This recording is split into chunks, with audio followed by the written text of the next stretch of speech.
শিরোনাম, ভারতকে কঠোর হুঁশিয়ারি পাকিস্তানের, পারমাণবিক হামলার হুমকি, প্রস্তুত সেনাবাহিনী। এতক্ষণ শিরোনাম শুনলেন, এবার বিস্তারিত।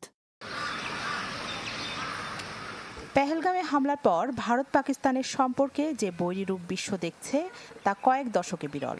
পারমাণবিক শক্তিধর দুই দেশই পাল্টাপাল্টি পদক্ষেপ নিয়ে বাড়িয়েছে কূটনৈতিক সম্পর্কের তিক্ততা।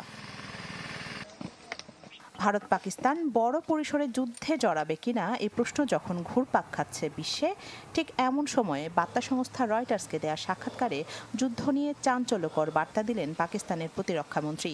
জানান, পাকিস্তানের ভূখণ্ডে হামলা চালাতে পারে ভারত। আরও বলেন, পাকিস্তানের অস্তিত্বে সরাসরি হুমকি এলে পারমাণবিক অস্ত্র ব্যবহারে পিছপা হবেন না তারা।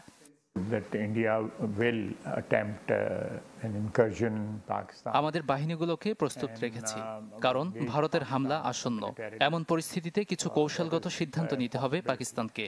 পারমাণবিক অস্ত্র কেবল তখনই ব্যবহার করা হবে যদি আমাদের দেশের অস্তিত্বে সরাসরি হুমকি আসে। এদিকে মঙ্গলবার মধ্যরাতে টানা পঞ্চমবারের মতো সীমান্তে গোলাগুলি করেছে দুই দেশের সেনারা। বিচ্ছিন্ন সংঘর্ষের খবর এসেছে নিয়ন্ত্রণ রেখায় থাকা কুপওয়ারা, বারামুল্লা ও আখনুর সেক্টর থেকে। দুই পক্ষের সংঘর্ষের মধ্যেই আকাশসীমা লঙ্ঘনের অভিযোগে ভারতের একটি কোয়াডকপ্টার ড্রোন ভূপাতিত করার দাবি করেছে পাকিস্তান। দেশটির নিরাপত্তা কর্মকর্তাদের দাবি, ভারতীয় সেনারা জম্মু ও কাশ্মীরের কাছে ভিমবার জেলার মানাওয়ার সেক্টরে ড্রোন ব্যবহার করে নজরদারির চেষ্টা করছিল। 22 এপ্রিল পেহেলগামে হামলার পর থেকেই জঙ্গি নির্মূলে অভিযান চালাচ্ছে ভারতীয় সেনারা। চলছে ব্যাপক ধরপাকড়, জঙ্গিবাদে জড়িত থাকার অভিযোগে গুড়িয়ে দেওয়া হচ্ছে অনেকের ঘরবাড়ি। অভিযানের সুবিধার্থে ও পর্যটকদের নিরাপত্তার স্বার্থে কাশ্মীরের 48টি পর্যটন কেন্দ্র সাময়িকভাবে বন্ধ করেছে ভারতের কেন্দ্রীয় সরকার। আর যেসব পর্যটন কেন্দ্র খোলা আছে সেগুলোতে বাড়ানো হয়েছে নিরাপত্তা। ভারত পাকিস্তানের চলমান উত্তেজনা কমাতে জরুরি পদক্ষেপ নেওয়ার আহ্বান জানিয়েছেন তুরস্কের প্রেসিডেন্ট রিসেপ তাইয়েপ এরদোয়ান।